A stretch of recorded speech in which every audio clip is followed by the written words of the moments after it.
You may or may not know this about me, but I really love lists.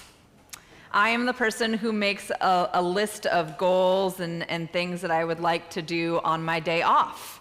And because I will write down things that I've already accomplished just so I can strike them out or check them off, because it is so satisfying, right? It is my own way of picking up my cross and denying myself, right?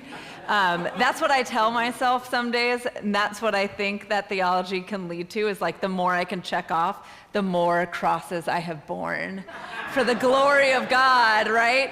And I was so proud of myself yesterday. I got so much done. All right? It felt so good. I got calluses and sweat and sore muscles pulling weeds out of my garden, which I chose to do when the earth is rock hard. Don't ask me why. But I cleared so many dried and dead things out of my garden to make space for a new season that isn't quite here yet, but that I can imagine the color green returning. I renewed my electricity plan several days before it expired. I did the week's grocery shopping, and I returned items at 3 different stores. You didn't have to clap, but I won't stop you. Right? I stood in the customer service line at Walmart, I know, at Home Depot, and at Whole Foods, which is basically Amazon. So all that to say clearly, no matter how righteously I preach sometimes, I still patronize businesses whose practices and policies I don't agree with. Just so that we're clear, I am no saint, and this is not a cross I have borne. Standing in that return line, honestly, I wish I could have been literally anywhere else, right? I wish I did not feel so accomplished by bartering for a few dollars here and there. It just feels so small. It feels so rote, like I am mostly a number in a set of debits and credits, checks and balances. It seems like such a great sense of my value comes from some slips of paper and 2 to 3 business days. It feels like such a strange thing to celebrate. And I get a similar feeling from reading today's gospel text, with all of its what will they give in return, right? Everyone will be repaid for what is done. It just feels so transactional, like the gospel is more about my cosmic credit score than my lifeblood and soul. It's all this language of debt and repayment, of losing and finding, gaining and giving. It brings out my worst senses of exhaustion and failure and never being quite enough. And plenty of religious traditions and churches have profited from such a system. Plenty of denominations and charmers run campaigns not so distinct from the Marlboro Man, whose questionable self-worth can look cool, and you can too. But Jesus paints us this picture of these warring juxtaposition finding equilibrium at last. Jesus points to a world where needs are met. Perhaps all this talk of debts and payments is less a matter of weight offset and more a leveling of the scales, so that the scale essentially disappears as the authority over our value, right? Held steady, the system of keeping score becomes irrelevant. And I think that's what's so distressing about this prospect to Peter. I don't think Peter is entirely upset by the idea of his friend dying, but also at least a little bit because his death would lose them the game.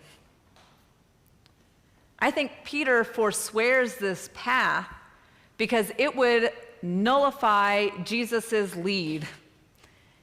It would cancel out Jesus' claims of divinity, because a God who suffers would no longer be God.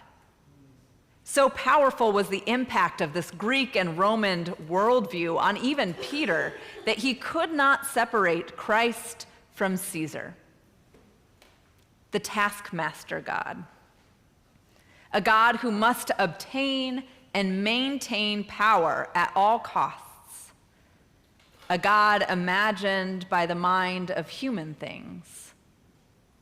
That's how it's done. That's how we win this invented cosmic game. Never, ever stop. That's what's holy.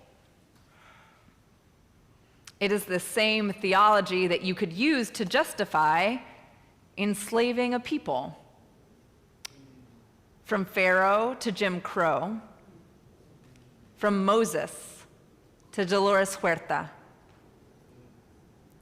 Jesus proclaims that the gospel, the meaning of the cross and resurrection of a God who knows what it is to suffer, to lose, to let it all go and be no less divine, no less capable of world-altering goodness, this gospel is God's promise to break all the systems and paradigms that would force us into a game of keeping score that can never be won,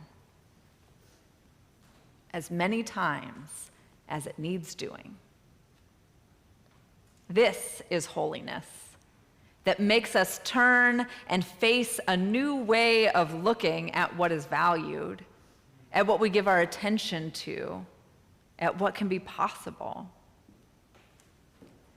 Jesus proclaims that we are to be valued, given life, not for our wins, but our losses. We are given life because we needed it, not because we could earn it. If we could earn it, we wouldn't need it. We would have gained the whole world, so what would we need God for? I see why Jesus calls that losing your soul, or losing your life in this translation.